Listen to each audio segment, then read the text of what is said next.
It's now 40 years since the Duke of Westminster gave this interview. It could be construed as a medieval type covenant, but the law is the law. He was suing the Thatcher government to block leasehold abolition.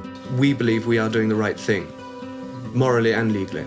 But surely it's the people who've decided that, and governments represent the people. Yes, governments are there to represent the people and do what is right in the public interest.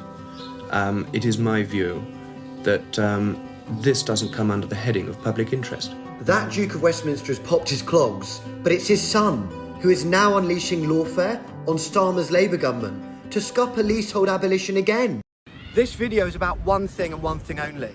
Is this government for the idle offshore rich who use ancient laws to line their own pockets, or is the government for the people? We'll introduce legislation in the first 100 days. It takes some time for it to go through the parliamentary process, but we'll do it without delay. And the reason that we will is because there are 5 million people in this country who are currently struggling with this feudal, archaic system. It's hard to believe that less than 18 months ago, this was still Labour policy. For a lot of people, this is literally ruining their lives.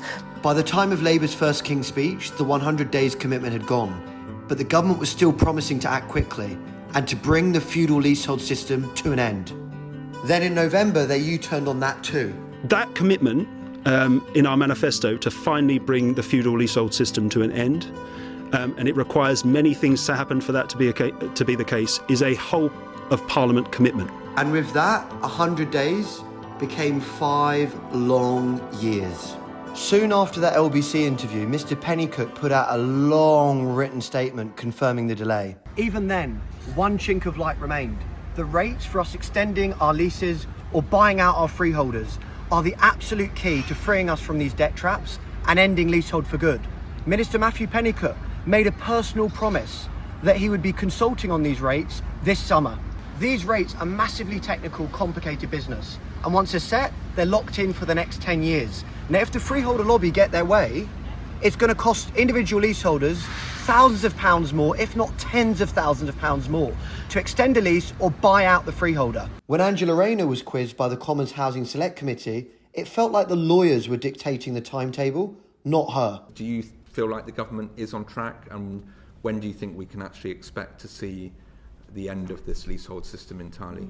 It's fraught with legality, and some of the fine minutiae points of it have to be dealt with care. The previous government saw the problem, was trying to fix the problem, but we ended up with quite a few snags in the way in which that legislation was designed. The lesson I took from that is don't act in haste and then repent at leisure, because you'll end up causing more problems. So we're working with the sector. What did she just say? So we're working with the sector. Let's be clear. The sector doesn't mean us leaseholders. It means the freeholders and their lawyers. This is a message for all leaseholders in Kensington and Bayswater. The MP who fed Rayner the questions, Joe Powell, had just held a meeting for local leaseholders with Matthew Pennycook. If you want to join that meeting, email me at joe.powell.mp@parliament.uk. A surveyor who attended that meeting posted this on LinkedIn. The government may choose to consult with chosen preferred parties as opposed to an open consultation. Translation: they think only sector professionals are worth hearing from. It figures. Matthew Pennycook is happy to meet with lawyers and property lobbyists. Grassroots campaigners, not so much. An issue that is always in the news, leasehold reform. So it's no surprise that when the minister came before the Select Committee a few weeks ago, there was a fresh backslide. This time about the promised consultation on those all-important enfranchisement rates. I think I and probably other members of the committee got contacted by a lot of leaseholders really worried that they are going to be let down by this government, like they've been let down by the previous government. To just directly address your point, I don't think there's any cause among leaseholders in the country to doubt this government's commitment to bring the system to an end by the end of this Parliament, and barring a slight change in our timetable for the consultation on valuation rates. There you go.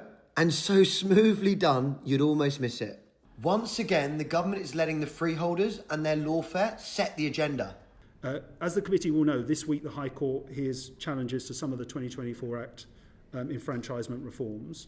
We obviously await the court's judgment, but we've taken the decision to provide further updates on the valuation rates at the point that we know the outcome of that hearing. And the hearing is a serious matter, but I can't comment further on that ongoing litigation for reasons you'll appreciate. The Minister didn't confirm this new bad news in writing until the day MPs broke for their summer holidays. That sums up this government strategy towards leaseholders. Avoid conflict while carefully managing our expectations down.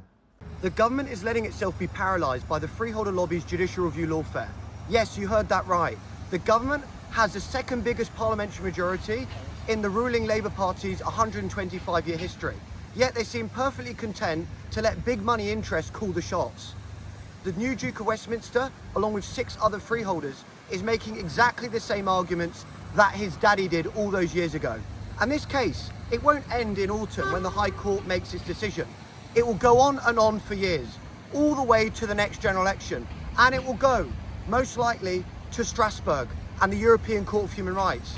And we also understand that the freeholders are primed, ready to launch a new separate judicial review on the rates themselves.